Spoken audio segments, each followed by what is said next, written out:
and the northwest, with lowest temperatures of 7 to 10 degrees. And now you're up to date on News Talk. Off the ball. This is News Talk. And you're very welcome along to Monday Nights Off the Ball. It's Richie McCormack here with you right through until 10 p.m. tonight. Busy show to follow up on what was a busy weekend. And Bannockty, Nullah Gammon, to all of you listening in this evening, especially to those of you just getting back into the swing of things today, of which I know there were a few. On the way, we will have Monday Night Rugby looking back on Munster's big defeat up in Ulster, and a fantastic performance from the hosts at Kingspan Stadium on Friday night with Keith Wood and Ann-Marie O'Connor. That's coming up after 8 o'clock. Up after 7:30, Cathal McShane appears bound for the AFL, but that hasn't gone down too well with his Tyrone senior football manager Mickey Hart. We'll get the opinion of a man who had the chance to head to Aussie rules and turn it down back in 2006, one Kieran Donaghy. Also on the football show, Pat Nevin will look back on a weekend of FA Cup third round action, which is ongoing tonight, of course, with Arsenal's meeting with Leeds. But a weekend it was in which young Irish players were to the forefront of the action. You can get in contact as ever by tweeting us at Off The Ball, is where you find us there, and you can get us via text as well for 30 cents. 53106 is the number. Joined in studio for the Newsround by Johnny Ward, who's taking a sip of his cup of coffee in a timely manner. How are you, Richie? Evening, Johnny.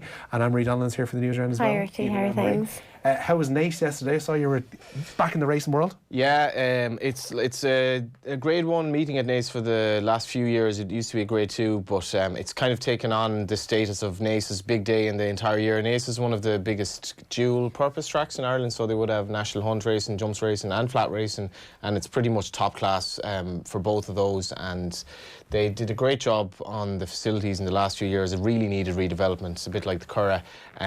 But Naas has a kind of a homely feel to it. It's quite compact and quite tight. And NYLN, the horse that won the big race yesterday, is kind of already been heralded as the new messiah, I suppose, of racing. He's an extraordinarily good-looking horse. They bid, I don't know what he costs to go to 400 grand at the sales after he won a point-to-point. And with every passing day, it looks actually more of a bargain. Very good. I don't know if you kept an eye, obviously you did, on the FA Cup action as well while you were down at the races. It's been an incredibly good weekend for young Irish players. We'll touch upon this more in the football show after 9 o'clock. But when you see someone like Idah knocking in a hat-trick, we suddenly, if we cast our minds down 3 or 4 years down the line, we've got a selection headache up front. Well, according to you, we're going to win a trophy, Johnny. We have a trophy. We're going to win the Euros. Yeah. Why not think that way? I mean, obviously that sounds fanciful, but I'm extraordinarily excited about this batch of players, and a lot has been made of it being Stephen Kenny, but it's just Stephen Kenny has literally nothing to do with the fact that he's just fallen on an extremely elite bunch of young players, mainly under 19 players actually, not only under 21. That's more to do with I suppose it's more to do with just the probability or the lack of probability of this happening. It's just a fluke in some respects, but obviously they've had good coaching. I think the Irish underage coaching has been much improved in recent years as well. Tom Mohan and Colin O'Brien and all those guys, and I would put it down to as well of a lot of the fact that these are sons of immigrants that have really just taken to football, and we've seen this over and over now, and I think it's absolutely brilliant for this country that these kids who are maybe their dads came from another country or their moms settled in Ireland, and really I think sport is such a great way of kind of bringing kids together. And you see all the Educate Together schools now, it's like such a great way to kind of start off in life, to know people from different backgrounds and so on. And Adam Idah, I suppose, is one such example. Obafemi as well, kind of born in Ireland, moved to England, could have played for Nigeria. He's really doing well for Southampton. And Jonathan Afolabi, who many people would rate ahead of Obafemi. Zach El Bouzedi, who's gone to Lincoln now, was brilliant for the 21s. I mean, I love seeing all the different sort of, I suppose, nationalities of There's a different flavour to the team. Oh, it's fantastic. And like, you notice the League of Ireland games as well in the crowd, like a lot of the kids, like they're not your typical East Galway kid that I would have grown up with. And it's great that we've really, I think as a country we should be fairly proud of the way we've embraced the people who've come over here and lived here, and we're bloody well reaping the rewards now with the kids that are coming through in all sports, but particularly football. And Idah, it's hard not to get excited, Richie, about this lad, because he's only 19 next month and could be on the cusp of starting in the Premier League very soon, but just physically how He's a full-grown man. Looks there, really. You know, Troy Parrott doesn't, because Troy Parrott is 17, I think, until next month, I think. Aaron Connolly's obviously got those 2 goals against Spurs, and he's done fine since. He just hasn't scored. Yeah. But you know, I was just saying this with Daniel on Saturday. The amount of players that Stephen Kenny has in his 21 squad that he can't even pick. Like Jason Knight wouldn't have been guaranteed his place, got 2 goals for Derby County. You've Conor Coventry, obviously, Jason Malumbi, Conor Ronan, who only came off the bench and was unbelievable against Sweden, and Darragh O'Shea coming into the fold of West Brom, who are top of the championship. Will Smallbone at Southampton. Yeah, and as Daniel McDonald said in the piece today in The Independent, there's still a little bit of an asterisk about him because he could potentially declare for England, but this is ludicrously, you know, good that these players are coming through, and 4 of the teenage strikers in the Premier League this year are Irish. And They're very young, though. they're young, and that's, to me, that's even more exciting. They're years off being, like 2 or 3 years off even being at your physical peak or thereabouts, and they play without fear, I think. I think that's the main thing. They play... That's the one thing that struck me. I remember watching in particular that under-21 qualifier away to Sweden a good few months back now at this stage. It was the game they won 3-1, but there was at no stage, like your hallmark of Ireland sides, not necessarily at every age group, I can't comment on that, but definitely at senior level, is when you go away from home, you basically don't let the opposition in first and you see what you might be able to nick in the last 10, 15 minutes. There's never been a sense of taking a game to the opposition away from home the way there was, and there has been with this under-21 side, and even I dare say with the under-19s as well, in the snippets I've seen from them, but particularly it stood out in that Sweden qualifier. There's no fear. Was that the game for you that kind of was like the real jolt of, hang on a sec here? Yeah. That, for me, that was the game where I'd seen them play in Toulon, where they were kind of out of their depth against Brazil, who were an older team as well, and they tried, but they were basically a little bit outplayed and they were too young and all that. There were players missing, I think, from the Toulon tournament too. There were plenty of players missing, actually, and you know, I remember talking to Stephen Kenny before the game. He said, "We're not going to be sitting back here." I was like, "Good luck, mate." Ireland were 25-1, I think, to win that game, so it was a real. But that game against Sweden are second seeds in the group. They go 1-0 up. By the time I started watching the game, Ireland were a goal down, so I didn't really know what to expect. Not only did they win 3-1, they had a goal disallowed, they missed a penalty, and they absolutely battered Sweden. And I suppose the key thing was when Sweden came to Tala at the end of last year, they clearly had a point to prove, and in the first half they showed that, and in the second half Ireland absolutely annihilated them. And Sweden had a player playing in the Swedish game who moved for 35 million, which could to Juventus last week. Adam Idah, when he played against Italy, played against a player who's already played for Inter Milan in the Serie A, a very highly rated player. So these lads are doing it against quality opposition. And what I love is this inferiority complex doesn't exist with these players. They will go to Italy at the end of this year, whatever that entails, and think they're favourites. And I love that. There's no fear, and whatever Stephen Kenny does as Ireland manager, we'll never feel inferior. And I think that's the main positive, and it helps that he's some really good prospects coming along. Yeah, we'll get into it in more depth, and into more depth of the FA Cup action as well across the weekend in the football show after 9 o'clock. Pat Nevin's going to join us too. We mentioned about people coming one way into this country. One person who seems like he's going to be heading the other way is Cathal McShane, heading to, at least on a trial capacity, to Adelaide Crows in the AFL to kind of suss out whether it works for him, whether they work, or whether he works for them. There's a feeling out process that's got to happen there, and a betting in process as well. Mickey Hart, though, has come out and been pretty much dead against this, and says there's a whole lot to do with the relationship between the AFL and the GAA, which is working against players here. And he says the players have a lot more to gain from staying here, Johnny. I don't know if it's something that you've talked about. Kieran Donaghy's going to be on the show after 7:30. He was approached at 2006. He would have been 23 at that stage. He felt he was too old. McShane's 24, heading down there now and feeling it out. But it seems as if he's a far more adept physical prospect to head down and actually have to go with it. I texted some lad in the Gaelic game circuit today, and I said, "What did you make of Mickey Hart's comments?" Because I knew I'd have to discuss them on the show, and he said they're a bit like your tips, scarce and usually wide of the mark. So I looked at that and I was like, okay, well, enough about my tips. But Mickey Hart, I'd have sympathy for him, except I don't think he should be in the Tyrone job at this stage. I think he's far outstayed his welcome there. I think they needed a fresh face. Obviously you would have sympathy for Tyrone, because this is a year where there might be like a little flicker of light for those who want to think that Dublin are beatable with the new manager in. But it's not so much Cathal McShane that would be worrying. It's more the players who are not leaving the Gaelic games, inter-county circuit for a trip to Australia that are leaving it for. I mean the Fermanagh player who.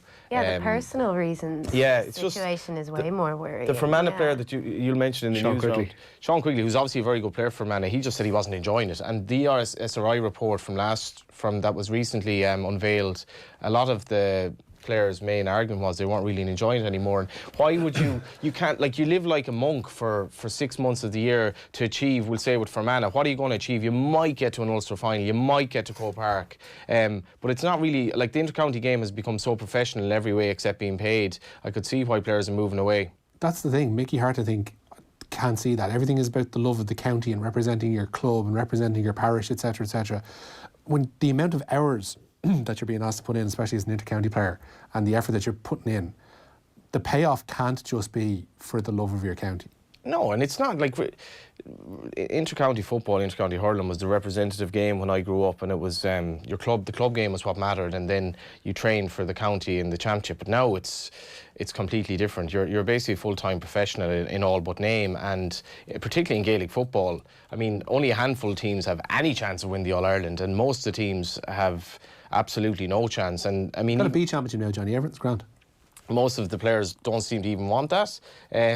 But what staggered me, Richie, was the figure of, I can't remember the figure, but the amount of Monaghan players who were commuting from Dublin to training in Monaghan. I don't think it's a Monaghan only thing. And it was just Monaghan alone was something like, I think it was like 18 players were commuting from Dublin.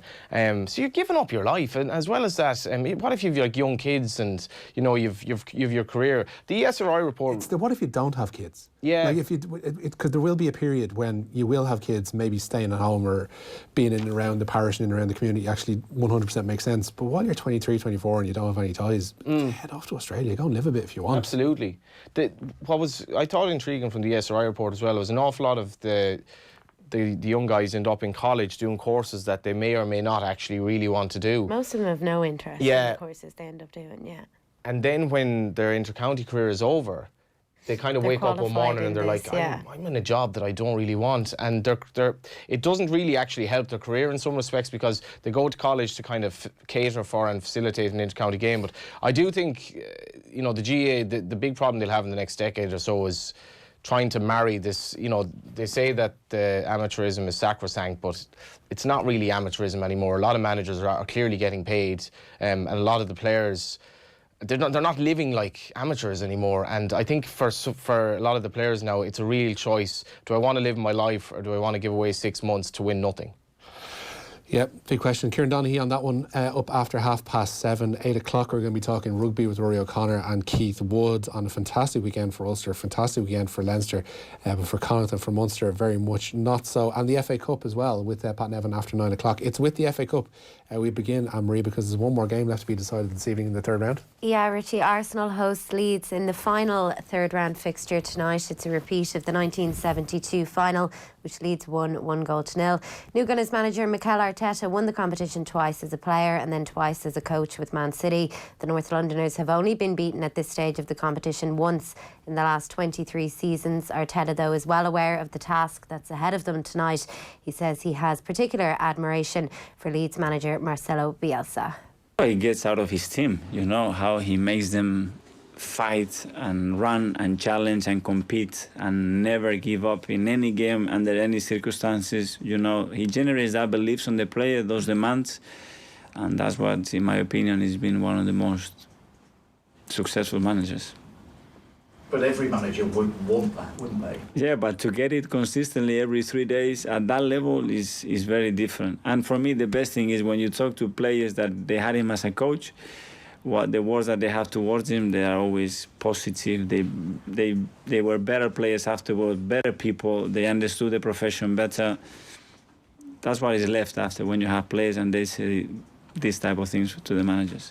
He's great. Arteta. Bielsa, Bielsa, yes, sir. I was at a Leeds game last year, and I was at just not that far from the touchline, and just you could literally spend the game watching him.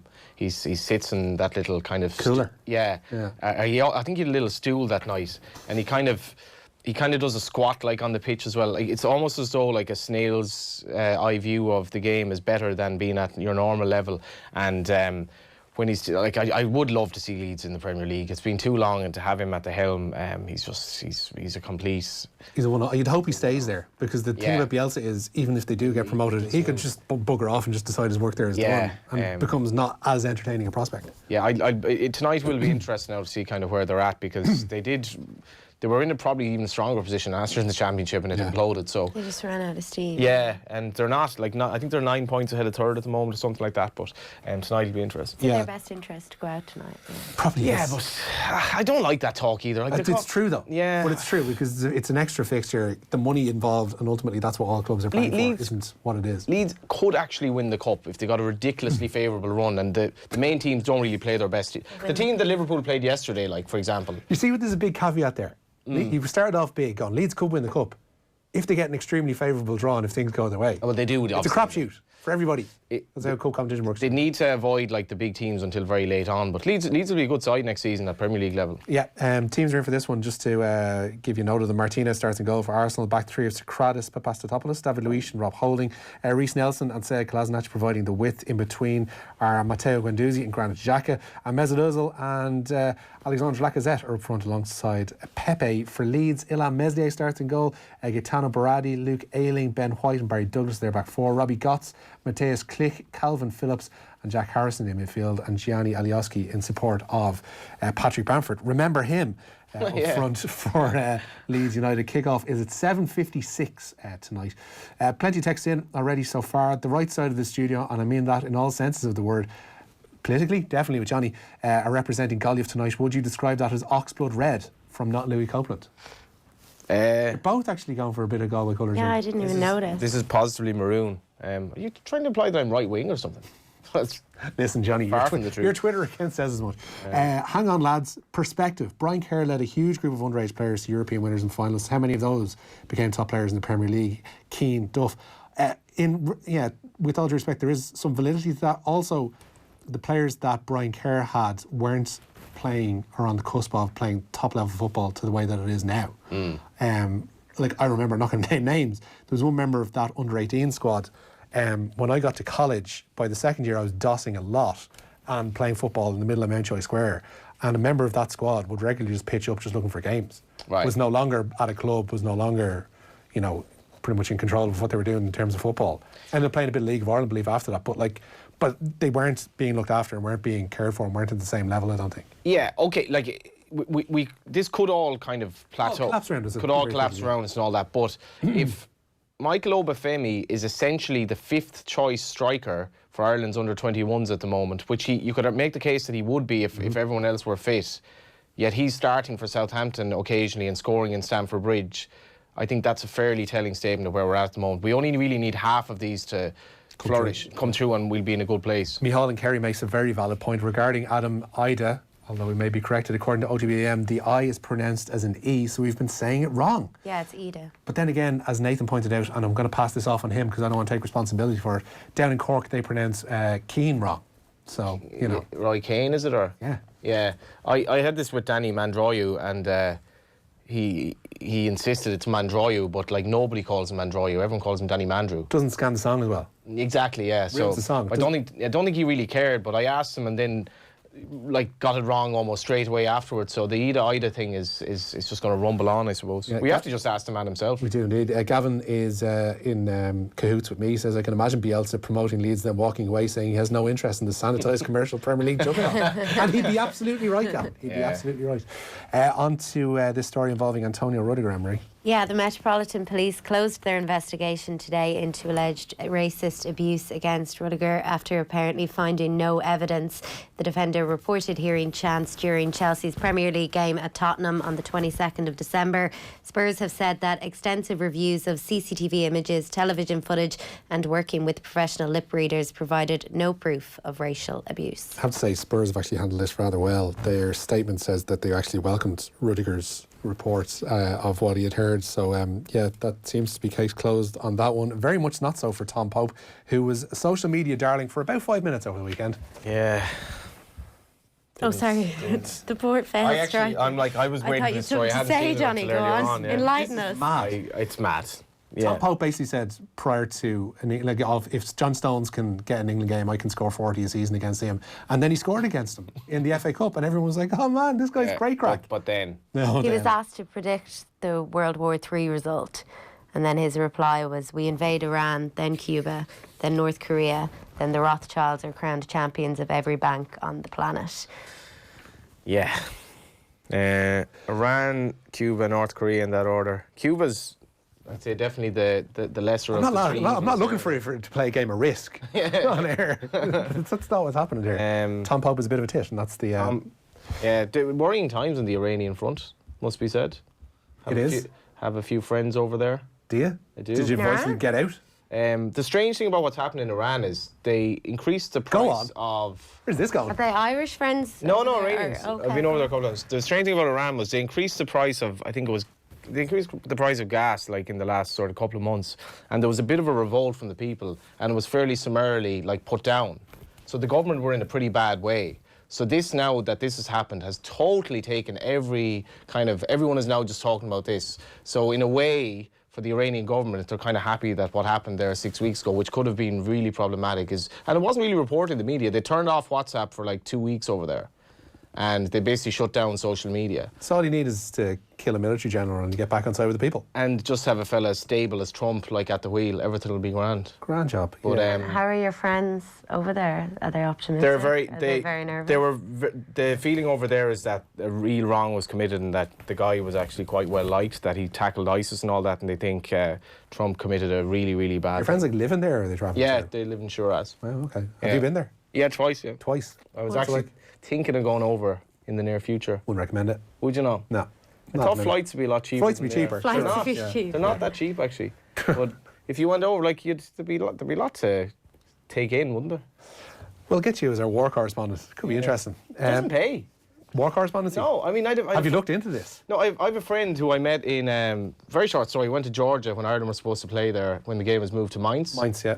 I went to Georgia and met a photojournalist, and he was over there to report on the war as it was.